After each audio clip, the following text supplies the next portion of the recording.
Some of the most interesting things that have come up in research about the Weatherford Hotel involve its founder and namesake, John Wesley Weatherford.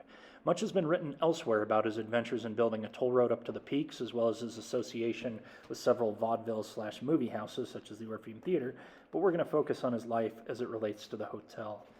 Born in Fort Worth in 1859 and raised in the nearby town of Weatherford, Texas, which was named after an ancestor, John Weatherford relocated to New Mexico as a young man in an attempt to become a cowboy. From there, he spent his early adulthood bouncing between Tombstone, Arizona, and various locations in Mexico, where he sold mining equipment. He married Margaret McGrattan, and they settled in Flagstaff in 1886. He worked as a merchant in addition to serving as Justice of the Peace from 1887 to 1889, co-founding the Flagstaff Elks Lodge and advocating for the creation of the college that eventually became NAU. In 1897, he relocated his mercantile establishment from a small storefront on what is now Route 66 over to the current location of the Weatherford Hotel on the corner of Aspen and LaRue. He initially built a two-story structure that is now the northernmost section of the building.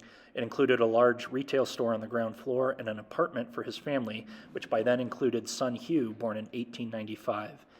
Almost immediately, Weatherford decided to add hotel rooms and a restaurant to the building, and the Hotel Weatherford had its grand opening on New Year's Day, 1900. It appears that Weatherford managed the hotel himself until 1910, when he leased it first to the Babbitt brothers and then to a series of other individuals. He was well regarded enough in the community to be suggested as a possible Democratic candidate for governor in the early years of Arizona's statehood, and was given the honorific colonel despite having never served in the military.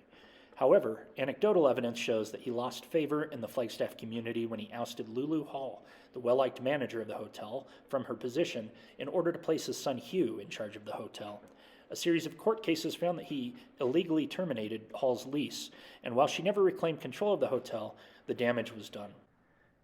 At some point in the late 1920s, the Weatherfords separated, although they never divorced, and it was then arranged that Margaret and Hugh would operate the hotel while John would focus on the Orpheum Theater.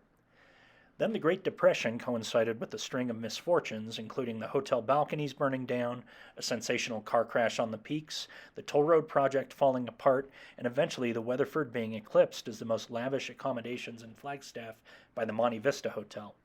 Just before John Weatherford passed away in 1934, his son Hugh sold the hotel to Fred Boyd. Well, it's been said that John Weatherford was ruined by this unfortunate chain of events and died a broken man in 1934. Further research shows that this was not entirely the case. When he died at 74 years of age, John Weatherford was given a long, glowing obituary on the front page of the Arizona Republic, calling him an Arizona pioneer. Soon after, they wrote of the contents of his will, showing $25,000 in assets, worth about $500,000 in today's currency. Anyone with that amount of money during the height of the Depression could by no means be described as penniless or a failure of any sort. In the years following John W. Weatherford's death, the hotel went through a long period of decline. But this trend began to reverse itself in 1975 when current owner Henry Taylor bought the place and began its renovation, which Henry continues working on to this day, along with his wife Sam and daughter Chelsea.